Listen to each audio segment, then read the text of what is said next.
Guys, may tao dito na natumba.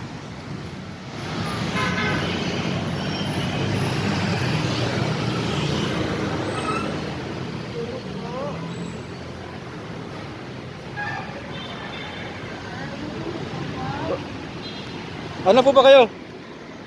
Nahilo kayo? Nahilo? Nahilo kayo? Nadaubatin kayo? Opo, nahilo po ko. Upo kayo sa gilid. Kulang po makapili po pagkain na po na anak ko. Sige po. Ilang kayo? Tara. Pwede mo na anak ko. Ha? O sige. Doon tayo sa tindahan. Bibilhan natin ng pagkain yung anak mo.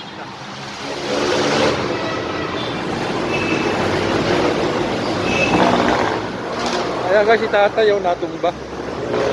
Makain po natin sa tindahan. Nagugutom daw siya. Tay, saan kayo galing? Ha?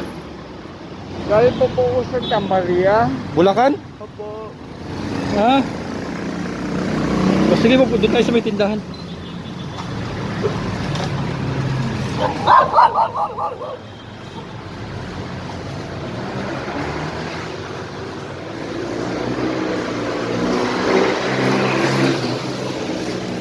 Maawan po.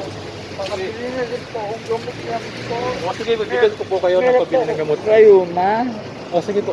Punta kayo sa tindahan para makakain kayo. Tara. 150 po yung gamot ko. O sige po, sige po.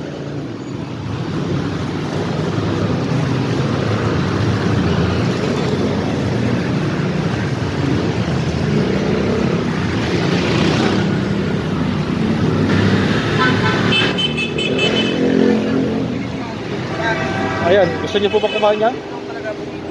Ha? Pabili na rin po ng gamot ng anak ko. O sige po, pero wala akong gamot yan. Isang gilid lang po. Pero gusto niyo pong kumain ito. Para maano kayo. Eh, paano po yung pabili po ng gamot? Bibigyan ko po kayo ng pambili ng gamot. Kumain muna kayo, ha? Ate. Gusto nyo raw ng kape? Kape gusto nyo raw?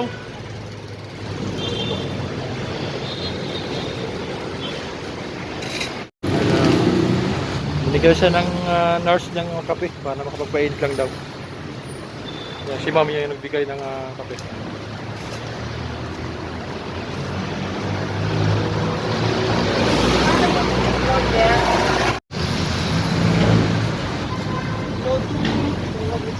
Ay, na po kami.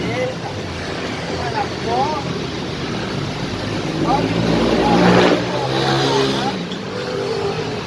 Rayuma.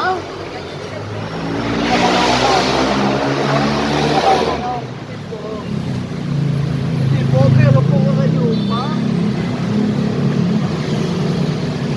Sana pumatay na lang ako. Ito pang buhay ko. Hindi dapat gano'n kung anak po kami. Wala po ba? Lahat ng bagay. Ako naghihirap. Diba? Nasaan po ba yung pamilya nyo, tatay? Ako lang ba po?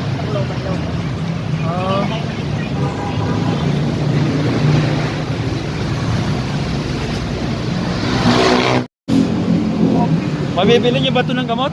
Opo. Mamatay pa po ako. Oh, sige po, sige. Sige.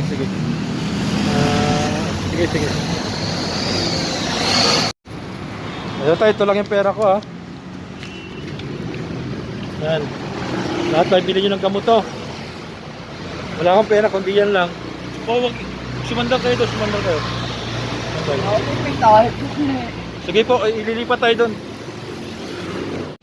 Ayan, si tatay kailangan magpahinga para makarecover. Ayan, kasi gutom na siya. Oh.